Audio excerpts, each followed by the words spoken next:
novamente, meus amores. A Pro tava louca pra voltar, viu? Depois desse tempo que a gente ficou sem aula, morrendo de saudade de vocês, querendo ver vocês e tudo direitinho. Então, vamos continuar aqui a aula de hoje, depois da videoconferência que a gente teve mais cedo.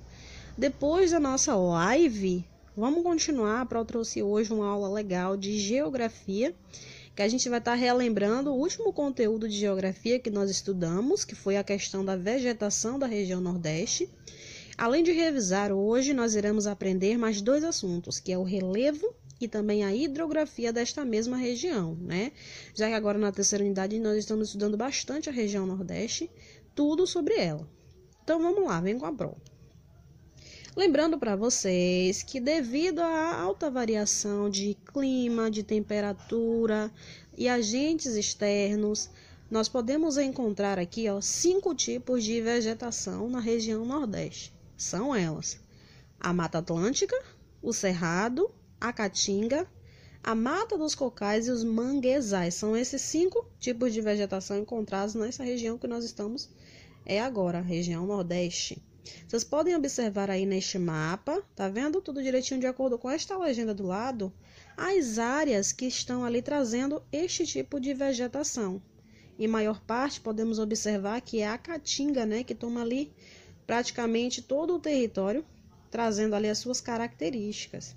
Logo após vem o Cerrado, depois a Mata Atlântica e aquele pedacinho ali da floresta amazônica que também alcança a região Nordeste.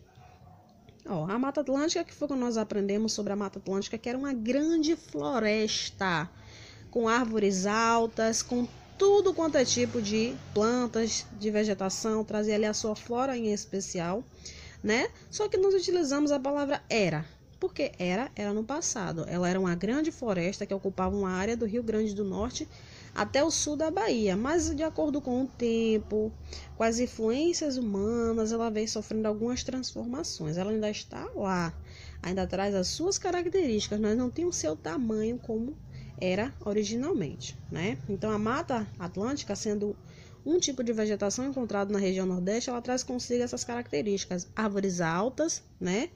E com seus caules grossos, tudo direitinho, trazendo seus frutos. Algumas árvores não dão fruto, outras dão fruto. E contigo tem todo o conjunto ali de animais presentes naquela determinada área. E aí vem o Cerrado. O Cerrado, quando nós pensamos em Cerrado, logo imaginamos em um lugar quente, com pouca vegetação, não é isso? Aqueles campos vastos, amarelados. Pois é, o Cerrado ele é encontrado nos estados da Bahia, Maranhão e Piauí. É uma vegetação típica com 2 estações definidas. Observe, uma dessas estações é a seca, que vem abrangendo todo o território onde há o cerrado e acontece praticamente no inverno. E a outra vai ser uma parte já chuvosa, uma estação chuvosa que ocorre ali durante o verão e traz consigo árvores de baixo e médio porte, tendo ali alguns caules tortuosos baseados em suas adaptações para aquele determinado local. Então, esse tipo de vegetação precisa se acostumar a essa mudança, que época vai ter seca e época vai ter chuva. Durante a seca, as árvores precisam se adaptar com as suas raízes e tudo direitinho. Já a Caatinga, meus amores, vamos relembrar aqui o que é Caatinga. Caatinga é parecido com o Cerrado, mas tem um grau muito mais elevado. A Caatinga é uma vegetação com plantas acostumadas com baixa umidade, o que significa que não chove constantemente, que há pouca presença de água naqueles locais. O que nós chamamos essas plantas de plantas xerófitas, essas plantas capazes de se adaptar em locais, né, secos. Essas plantas elas costumam ser tortuosas, com cascas grossas e cheias de espinho devido às suas adaptações, baseado no clima e naquela área na qual ela se encontra. Então a Caatinga traz consigo justamente este cenário que vocês estão observando nessas imagens aqui abaixo, né? Um cenário aqui de seca. As plantas elas não têm acesso à água constantemente, né? Precisam se adaptar, trazendo também alguns cactos e árvores com caules tortuosos. Já a Mata dos Cocais, por que é chamada assim Mata dos Cocais? Ela recebe esse nome porque ela possui várias palmeiras, né? E as palmeiras mais importantes é a carnaúba e o babaçu. Então essa mata daqui, ela é encontrada no Piauí e no Maranhão, ali naquele local. E é muito importante para o sustento da população naquela área, ao redor dos nativos. E também ela é importante porque é extraído da palmeira, né, uma substância utilizada para as indústrias, utilizada nas indústrias na produção de diversos produtos. E os manguezais. A gente pode observar aqui mesmo em Valença, né, que tem mangue. Pois é, os manguezais, eles são encontrados, na sua maioria, no litoral. O que é litoral? São aquelas áreas próximas a rios, a mares, não é? A praia. E há também a presença de manguezais na vegetação acostumada com solos de alta salinidade, devido ao contato com a água do mar. E nessa vegetação nós encontramos crustáceos como siris, entre outros animais presentes nessa vegetação. Então, meus amores, quando nós falamos em salinidade, estamos falando em alto teor de sal, que é encontrado ali na água do mar. Então, essas plantas, elas já nascem adaptadas a extrair aquela água com sal para a sua sobrevivência. E geralmente as suas raízes, elas são raízes aéreas ou aquáticas, né? Que nós podemos observar que são elevadas. Elas não se fixam na terra, não, elas ficam ali aparecendo, o que traz também uma das características do manguezal. Então, esses aqui foram os tipos de vegetação que nós podemos encontrar na região Nordeste, não é? Pronto! Assunto novo. Vamos aprender hoje sobre o relevo. O que é relevo? Observe, o relevo ele pode ser definido como as formas da superfície de um planeta ou de um determinado local. Então, como é formado? É alto? É baixo? É plano? Não é? O relevo ele se origina e se transforma sobre a interferência de dois tipos de agentes, que nós consideramos agentes internos e externos, aqueles que estão presentes ali dentro do relevo e os que estão fora, né? Quando nós falamos desses tipos de agentes, são interferências da própria natureza ou das ações humanas. Vocês estão observando aqui na imagem que a Pro trouxe para vocês? Que tem aqui algumas ondulações, né? Quando nós falamos em relevo, ele pode ser diferenciado, classificado de diversas maneiras. Ele pode ser chamado de planalto, de serra, cordilheira, montanha, colina, planície ou depressão. Aqui são os tipos de relevo, baseado em cada local e as suas ondulações, o seu formato da terra, né? Mas hoje nós iremos aprender acerca do relevo da região Nordeste. A região Nordeste, né, ela traz consigo planaltos e depressões. Os planaltos e as depressões ocupam todo o interior da região Nordeste. O planalto da Borborema, localiza-se nos estados de Pernambuco, Paraíba e Alagoas, com altitude de 800 metros a 1.000 metros quadrados. 1.000 metros. Quando nós falamos nesse tipo de planalto, nós também podemos perceber um dos motivos na qual a região Nordeste sofre com muita seca. Pois é, observe uma coisa, vocês estão observando aqui que esse planalto, ele tem um formato elevado, de montanhas elevadas, montanhas altas, justamente. Essas montanhas, elas acabam ali formando uma barreira dos ventos úmidos que vem do oceano, que vem ali do litoral. O vento vem trazendo a umidade junto com eles e se bate ali com aqueles planaltos, com aquelas montanhas, como se fosse uma barreira. E aí, devido à altitude desses planaltos da barreira, os ventos úmidos que vêm do oceano, eles são obrigados a elevar-se, ou seja, eles precisam contornar por cima para chegar ao seu destino, para seguir o seu percurso. E quando eles levantam, quando eles fazem isso, eles passam por cima do planalto, eles vão se esfriando, então vão perdendo a umidade. Com isso, né, ao transportar a umidade dessa barreira planática, esses ventos estão ficando o quê? Secos. Então, eles vão perdendo a sua umidade, ficando mais secos, justamente por esta barreira que os planaltos presentes na região Nordeste, logo ali, eles trazem, né? Eles se formam ali uma barreira.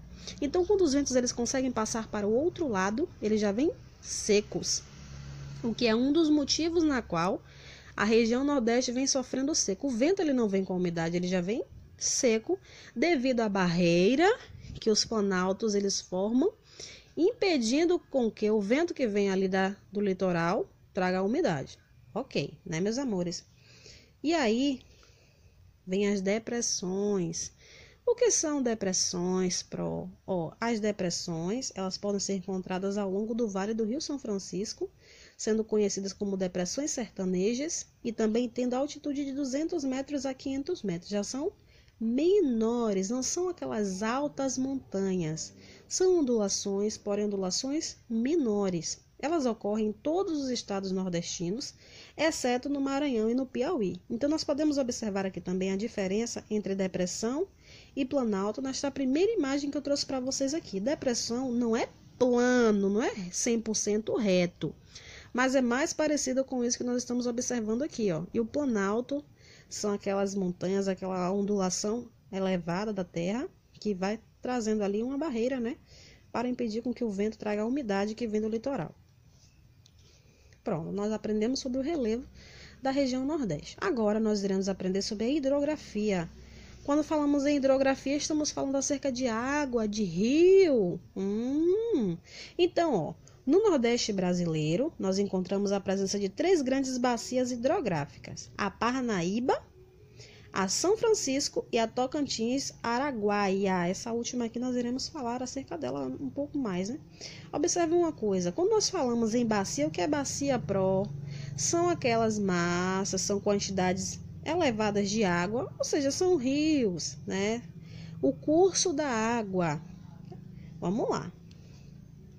A bacia hidrográfica da Parnaíba envolve os estados do Piauí, Maranhão e Ceará. É a segunda maior bacia e a mais importante da região Nordeste, percorrendo áreas semiáridas. Tá vendo aqui? Na verdade, ela é a segunda mais importante, porque a mais importante é a bacia de São Francisco, que nós iremos saber já já o porquê. Vocês podem observar aqui, ó, o formato deste rio, o percurso que essa água vem trazendo, sendo caracterizada como uma bacia hidrográfica e foi denominada Parnaíba. É presente aqui no estado do Nordeste, é presente aqui na região Nordeste, nos estados do Piauí, Maranhão e Ceará. E aí vem a bacia mais importante, a bacia do Rio São Francisco. Já a bacia do São Francisco é a mais importante, pois o rio que leva o seu nome, né, o Rio São Francisco, ele é um rio perene, ou seja, é aquele tipo de rio que fica sempre ali, é constante. Ele não deixa de existir nos meses da seca. O Rio São Francisco ele nasce na Serra da Canastra, em Minas Gerais, e vai em direção ao sul, né, aqui da região Nordeste, passando por Bahia, Sergipe, Alagoas e Pernambuco.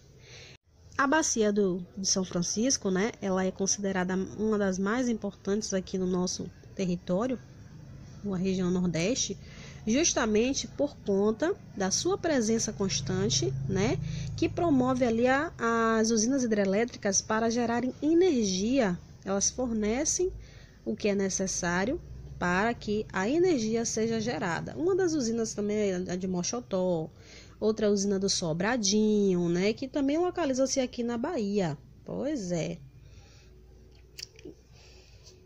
E tem também a bacia do Tocantins-Araguaia. Esta bacia ela não se localiza apenas na região Nordeste, não.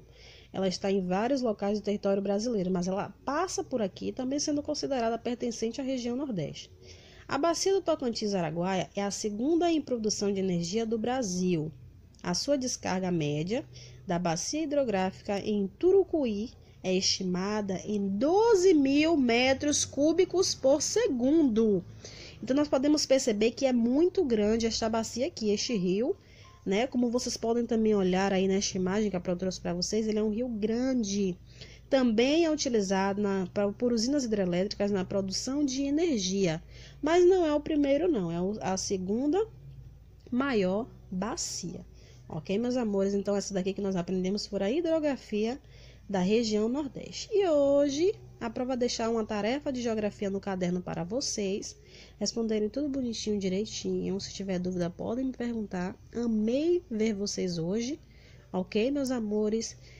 Façam direitinho a tarefa, o grupo está aberto para vocês mandarem a tarefa, estudem, porque todos esses conteúdos irão cair na nossa prova. Pois é, que já vai começar agora sexta-feira, ok? Beijo, a Pro tá aqui de plantão. Qualquer dúvida, me pergunte. Até a nossa próxima aula.